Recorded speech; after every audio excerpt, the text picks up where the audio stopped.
Hello students. Okay, तो आज हम लोग जो है क्लास 10th का साइंस का एक चैप्टर पढ़ने जा रहे हैं जिसका नाम है विद्युत। ठीक है, इसमें हम लोग इलेक्ट्रिक करंट के बारे में, विद्युत धारा के बारे में मुख्य रूप से पढ़ेंगे कि विद्युत क्या होता है। ठीक है, तो ये मान लीजिए एक चालक है, ठीक है, और इसमें ये क्या हो रहा है, ये आवेश जो है प्रवाहित हो रहा है, एक सिरे से दूसरे सिरे पर आवेश क्या हो रहा है, प्रवाहित हो रहा है। हमने कहा कि इस तरह से तरफ जा रहा है। ठीक है, तो ये हमने कहा कि आवेश Q जो है अगर ये t समय में एक सिरे से दूसरे सिरे पर चला गया तो हम कहें इसमें धारा क्या होगी, तो हम कहें कि जो धारा होती है वो आवेश के प्रवाह की दर को हम लोग धारा कहते हैं। इसकी परिभाषा होती है धारा की, आवेश प्रवाह की दर, आवेश प्रवाह की दर को वैद्युत धारा कहते हैं। तो आवेश प्रवाह की दर होती है उसको क्या कहा जाता है, वैद्युत धारा। इससे एक जो है परिभाषा निकल के आई, इससे एक फार्मूला बन गया है। तो वैद्युत धारा को पहले तो हम I से प्रदर्शित करते हैं और वैद्युत धारा क्या होगी, आवेश प्रवाह की दर, आवेश को Q से। और जब फिजिक्स में दर की बात आती है, दर का मतलब होता है उस राशि को, जिसकी भी बात करेंगे उस राशि को हम लोग समय से भाग देंगे, उसको दर बोला जाता है। ठीक है, तो यहाँ पर क्या करेंगे हम लोग T से भाग देंगे। तो यहाँ से फार्मूला आ गया I बराबर Q/T। इसको बोलेंगे आवेश प्रवाह की दर। आवेश प्रवाह की दर क्या कहलाती है, वैद्युत धारा। ये होगी वैद्युत धारा की परिभाषा। अब इस पर जो है न्यूमेरिकल आपसे पूछे जाते हैं, जो है इस पर न्यूमेरिकल आ जाएगा कि आवेश दे दिया जाएगा और समय दे दिया जाएगा, पूछा जाएगा वैद्युत धारा बताइए। जैसे कि न्यूमेरिकल है क्वेश्चन लिखिए, 4 कूलम आवेश 2 सेकेंड में चालक के एक सिरे से दूसरे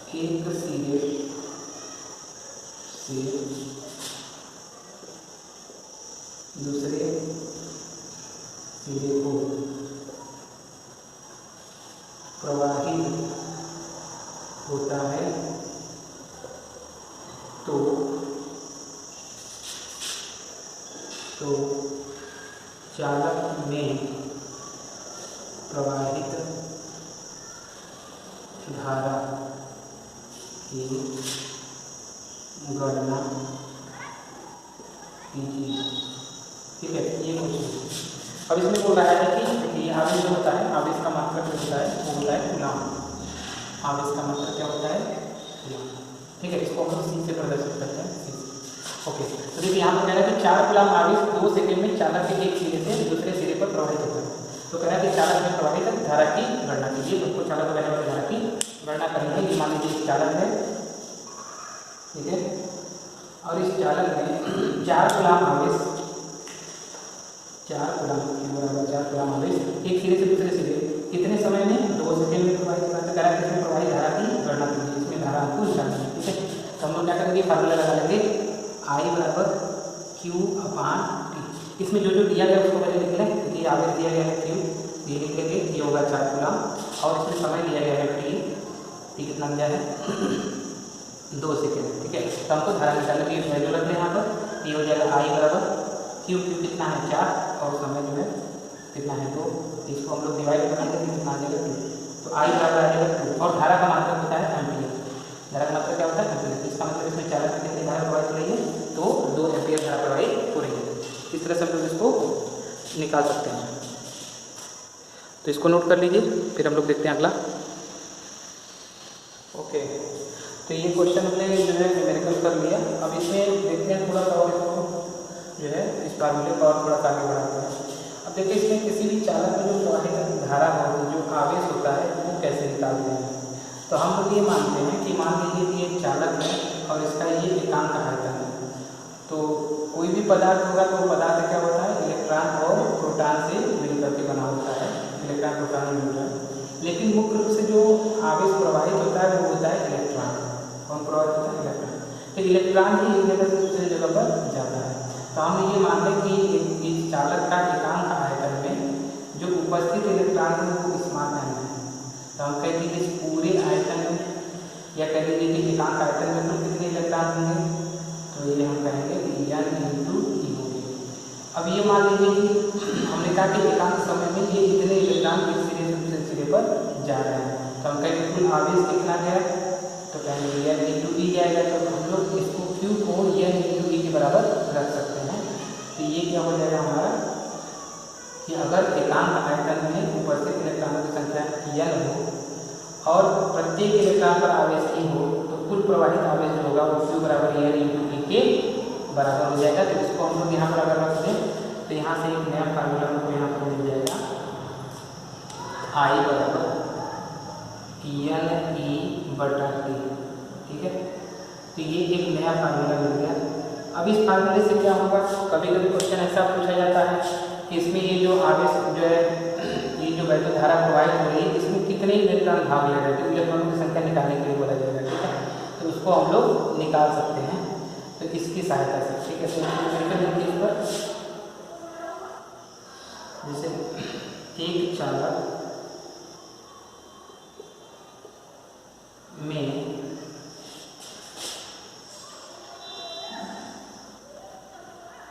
10 एम्पीयर धारा 1.6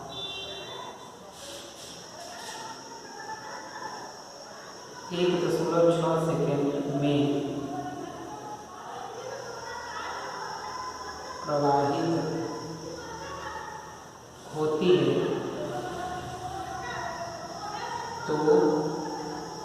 है, तो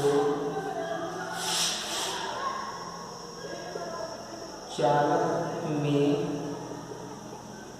प्रवाहित इलेक्ट्रॉनों की संख्या ज्ञात कीजिए। देखिए ये क्वेश्चन है, इसमें कह रहा है कि एक चालक में 10 एम्पीयर की धारा 1.6 सेकेंड में प्रवाहित होती है, तो चालक में प्रवाहित इलेक्ट्रॉन की संख्या ज्ञात कीजिए। अब इसमें देखिए चालक में प्रवाहित इलेक्ट्रॉन की संख्या पूछ रहा है, इसका मतलब ये स्मॉल e पूछा जा रहा है। ठीक है, तो सॉरी स्मॉल n पूछा जा रहा है। तो जो चीज़ें हमको दी गई उसको पहले नोट कर लें। हमको इसमें दिया गया है I बराबर दिया है 10 एम्पीयर। ठीक है, I हमको जो है वो दिया गया है 10 एम्पीयर, और उसके बाद इसमें जो है समय हमको दिया गया है t हमको दिया गया है 1.6 सेकेंड। ठीक है, तो और इसमें हम लोग E को जानते हैं कि इलेक्ट्रॉन पर आवेश कितना होता है, तो इलेक्ट्रॉन पर आवेश होता है, ये याद कर लीजिए 1.6 × 10⁻⁹ गुना। ठीक है, ये आवेश होता है। तो अब इसमें हमको ये फार्मूला लगा करके यह हम लोग निकाल सकते हैं। तो धारा I बराबर हो जाएगा n × e/t। ठीक है, तो हमको तो यहाँ से क्या निकालना है, n निकालना है, तो n बराबर क्या होगा, इसका इधर गुणा कर दें, तो ये हो जाएगा I × t/e। ठीक है, और इन सबकी वैल्यू हम लोग यहाँ पुट करके इसको हल कर लेते हैं। तो देखिए I की वैल्यू कितनी है, 10 है। ठीक है, t की वैल्यू आई है 1.6 और e जो है वो हमको दिया गया है 1.6 × 10⁻⁹। ठीक है, तो यहाँ से देखिए क्या होगा, 1.6 से 1.6 ये ऊपर नीचे कैंसिल हो जाएगा। अब यहाँ पे क्या बचेगा, 10⁻⁹ है, ये ऊपर चला जाएगा, ये बन जाएगा 10 × 3, ये ऊपर जाएगा तो इसका घात हो जाएगा 10 के घात 19 प्लस हो जाएगा। तो ये देखिए एक 10 के घात एक यहाँ पर है, 10 के घात में 19 है, तो पूरा हो जाएगा, तो ये हो जाएगा 10 के घात 20। तो ये हो जाएंगे इलेक्ट्रॉन प्रति घन सेंटीमीटर। ठीक है, तो ये हो जाएगा घन मीटर, ये हो जाएगा इलेक्ट्रॉनों की संख्या। तो ये पूछा गया है कि कितने इलेक्ट्रॉन होंगे, तो ये आ जाएगा 10 के घात 20 इलेक्ट्रॉन प्रति घन मीटर। तो इसमें से क्या है, इस तरह से भी क्वेश्चन पूछ सकता है। तो इसको हम लोग जो क्वेश्चन में दिया गया उसको पहले नोट कर लेंगे, जो भी चीज़ें हम लोग जानते हैं, उसके बाद फिर ये फार्मूला लगा करके देख सकते हैं। I बराबर n e/t हम हमको यहाँ n निकालना है, तो इसका t का इधर गुणा कर देंगे तो ये हो जाएगा i इंटू टी, और e का इधर भाग दे देंगे, ये बन जाएगा i टी बटा e। अब ये जो वैल्यू हमको दी गई है सबको हमने रख दिया, और ये 1.6 1.6 ऊपर नीचे कट जाएगा, 10 के घात -19 जो ऊपर जाएगा 10 के घात प्लस हो जाएगा, और ये आ जाएगा 10 के घात 20 इलेक्ट्रॉन प्रति घन मीटर। ठीक है, ओके, नोट करिए। ओके, एक क्वेश्चन और हम लोग देख लेते हैं, और न्यूमेरिकल। ठीक है, इसमें देखिए क्वेश्चन है न्यूमेरिकल, इसमें कह रहा है कि 10 के घात 19 इलेक्ट्रॉन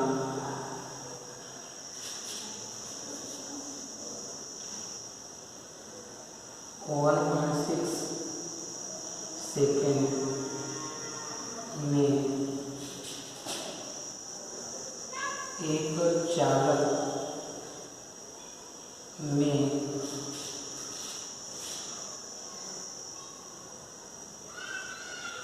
प्रवाहित होते हैं तो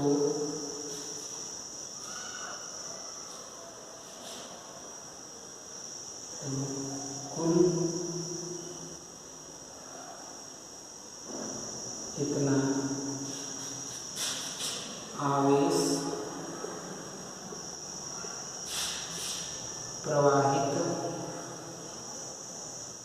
हो रहा है तथा